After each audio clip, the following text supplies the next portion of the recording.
நமோரமனா பகவான் வந்து நான் நான் அப்படின்னார். ஒரு தடவை சொல்லலாமே நான், ரெண்டு தடவை எதுக்கு நான் நான் நான் நான் என்று நடுத்திடுவை ஆளுன் பேர் அப்படின்னு நிறைய இடத்துல சொல்லியிருக்காரு. அப்படி அது ஏன் அப்படி சொல்கிறார்? இந்த ஸ்பந்தனம் அப்படிங்கிற த்ராபிங் துடிப்பு, அந்த நான்கிறதும் அப்படி தான் துடிக்கிற ஒரு பொருளாக. அதுக்கப்புறம் அந்த அகம் விருத்தினா என்ன அப்படிங்கிற டவுட்ஸ்லாம் செல்ஃப் என்கொயரியில் இருக்குது. கொஞ்ச நாள் முன்னாடி கூட நொச்சூர் ஆச்சாரியா அதெல்லாம் விளக்கி சொல்லியிருந்த ஒரு வீடியோ பார்த்தேன். அதுக்கப்புறம் தான் இதெல்லாம் ஞாபகம் திருப்பியும் வந்தது.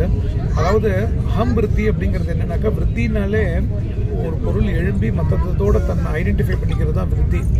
அகத்துக்கு விருத்தி ஏற்படுறதுனா என்னன்னாக்கா, அது வந்து வெளிமுகமாக கிளம்பி நான் இது நான் அது நான் கிருஷ்ணா அப்படின்லாம் அஷ்யூம் பண்ணிக்கிறது பற்றியில அதுதான் வந்து அகம்பிருத்தி.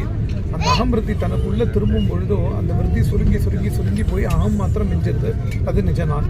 இந்த ஸ்பந்தனம்னா என்னன்னு கேட்டார். அகம் ஸ்பந்தனம் அப்படின்னா துடிப்பு. நான் அது வந்து ஒரு துடிப்பு மாதிரி. அது ஏன் வருதுன்னா, நம்ம செல்ஃப் அட்டென்ஷன் பண்ணும்பொழுது நான்கிற ஃபீலிங்குள்ளே போகும்போது முதல்லையே நிச்சலமான நானை நம்ம உணர்றதில்லை. நமக்கே நம்மளை உணர்த்திக்கிறோம் நான் நான் அப்படின்னு. நமக்குள்ள அந்த ஒரு ஃபீலிங், அதாவது வித்தவுட் ஈவன் அட்டரிங் த வேர்ட் ஐ அப்படின்னு சொன்னார் கம்பீரம் சேஷையருக்கு பகவான் விசார சக்கரகம்ல. அந்த மாதிரி நானும் உள்ளே போகும்பொழுது அந்த த்ராபிங் துடிப்பு மாதிரி ஒரு ஃபீலிங் வருது. அந்த த்ராபிங் துடிப்பு வந்து கிளியராக கிளாரிட்டியாக வரும்போது அதுக்கு பேர் ஸ்பூரணம்னு பேர். மைக்கேல் ஜேம்ஸ் கூட தான் சொல்லியிருக்கார். ஸ்பூர்ணா அப்படின்னா அது வந்து இன்னும் ஒரு it's a foretaste of realization. இந்த அவேர்னஸ் கிளியராக இருக்கும் பொழுதோ அது வந்து ஸ்பூர்ணா. 180 டிகிரி திரும்பி என்னைக்கு இவனோட செல்ஃப் என்கொயரியில் அந்த நான் உள்ளே போய்டுறதோ, உள்ளே போகிறதுனா என்னென்னா, நான் ஒரு சிம்பாலிக்காக சொல்கிறேன், உள்ளே போகிறதுனா அந்த நான் பட்டு போகிறது, பட்டு போய் நிஜ நான் மாத்திரம் தானாகி ஒளிர்வது உந்தி பெற.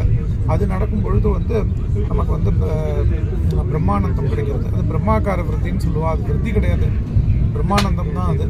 இதெல்லாம் வந்து டெக்னிக்கலாக இந்த ஆத்ம விசாரத்தில் வர விஷயங்கள். மனசில் ஏதோ தோணித்து நம்ம வரமானா.